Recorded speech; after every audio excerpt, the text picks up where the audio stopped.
it's Molly, Senior Food Editor at the Feedfeed, and today we are in the kitchen with Shun Knives, talking about all things knife skills and sangria, which just so happen to be two of my favorite things. Traditionally, sangria would be made with red wine and brandy and warming spices like cinnamon and simple syrup, but we are keeping this really light and bright for spring, and we have sort of a tropical vibe. First things first, we gotta prep our citrus. We are just slicing these into rounds, and we're gonna be using the Shun Premier utility knife. This is like the ultimate workhorse in the kitchen. It's small but mighty. There's no job too big, no job too small. Like, it's really one of my favorite knives to use. So we're just going to thinly slice these into rounds. You want them thin enough that you can easily muddle them and get the essential oils out, but not so thin that they start to break down as they sit. So we have our citrus nicely sliced. I'm just going to sprinkle a 1/4 cup of granulated sugar on here. You could also use raw sugar if you wanted, and some fresh mint. And we're going to, like, ever so gently muddle this all together. So you're not really looking to break the citrus down or break the mint down. You're just looking to release some of the juices, release some of the oils, and sort of accentuate all of these flavors together. Transfer all of this beautiful citrus to the bottom of a glass pitcher, some apple brandy, and this is all going to hang out while we prep the rest of our fruit. We are going to prep this pineapple. It looks like a really big job, but when you have a good chef's knife like this Shun Premier chef's knife, it's super simple. So there's sort of two schools of thought. I could totally cut this right off with my knife, but this kind of grosses me out. It's dirty, there's like dust on it.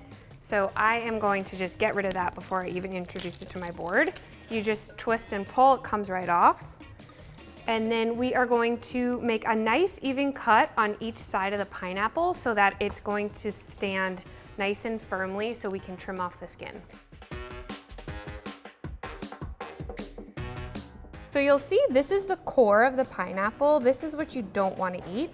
So we will get to that, but just so you can sort of see it in relation to the entire fruit.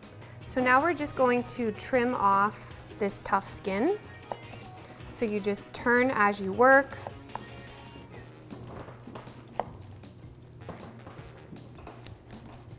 You can actually use these trimmings to make like tea, infuse iced tea. You can also infuse vodka or any spirit. So let's talk about these little eyes, these little brown spots. If you are a perfectionist, which I am not, you can go back in with a paring knife and just pop these right out, but I really don't mind them. I don't mind the texture, and I definitely don't mind them in sangria because it kind of just adds a nice little pop of color.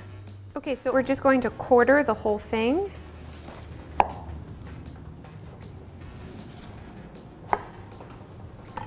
So you can just stand it up and just slice that tough core right out. So this is a fairly large pineapple, so because we are putting it into sangria, I'm actually going to cut this in half. And then you can just cut right across and you have these cute little wedges. We're gonna throw them right into our pitcher. Now we are on to our mango. So I like to keep the skin on my mango when I cut it because if you peel it first, it tends to get very slippery and very messy. So I'm gonna keep it on. I washed and dried it. And you'll see I have the tip of the mango facing away from me. You find the midline and you sort of guess about 1/4 of an inch on either side to make your cut right around the pit. So I'm back to our utility knife here. I'm just gonna make one nice cut. And I can kind of like feel the pit so I know that I'm not wasting too much. And you kind of wrap right around the bottom there. And then we're gonna just do the other side. So again, I'm kind of using the pit as a guide and I'm just wrapping the blade right around the pit. Now this is good stuff here, so I'm just going to stand it up. And again, you can see the pit here. I'm just running the blade of the knife right along there.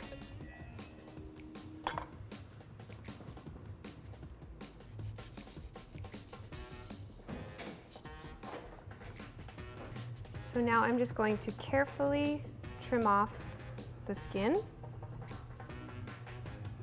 and just dice this.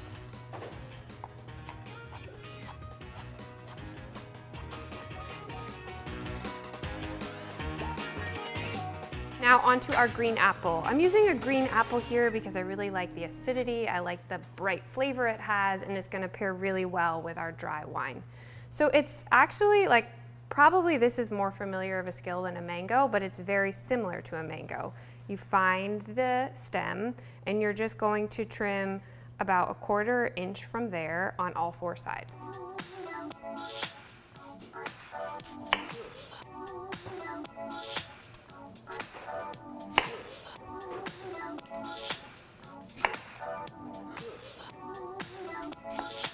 So now I just put our apple cut side down on the board, and I'm going to cut it into wedges and then just cross into a large dice. Now we are hulling our strawberries, and the weapon of choice here is going to be the Shun Premier paring knife. And for this particular skill, you actually have a different grip on the knife. You're gonna grip right onto the blade and put the tip of the knife into the berry. So we're not gonna put these in whole, we will eventually quarter them. But one trick, whenever you're using like a 2-part knife skill, you always complete the first part in full. So in other words, I'm gonna hull all these strawberries first, and then I'll quarter them, because it's always more efficient, it saves time. So now that these are hulled, I'm just going to quickly quarter them. Into the pitcher these go. And now we are ready for our wine. I'm using a crisp, dry white wine here. You're gonna get a ton of sweetness from the fruit, so you don't want anything overpowering, anything cloyingly sweet. I think a good rule of thumb, people think that sangria is like a good way to hide a bad wine, but my philosophy is if you wouldn't drink it on your own, don't add it to your sangria, right? You want to start with something good. So just top this. Incorporate some of that citrus up to the top. So this is going to hang out in the fridge for about an hour to let all the flavors marry, and then it's gonna be ready to serve. So our sangria has chilled, the fruit has had a chance to soak up all of the delicious flavor from the wine and the brandy, and we are ready to serve. So I like to use a serving spoon to just scoop some of the fruit into each glass.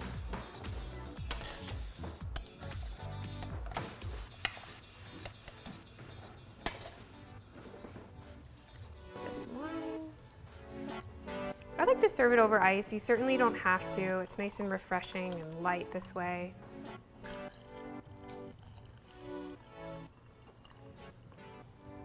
And then just top it with a little bit of club soda. Again, you certainly don't need to do this, but this goes down quite smooth, so it's always good to add a little bit of club soda. And to finish it off, we are going to garnish with some fresh mint. You make a big pitcher of this, pop it in the fridge, and you're good to go. So thank you so much to our friends at Shun for keeping our kitchen skills sharp, and I hope you all learned something new today and that you make this sangria.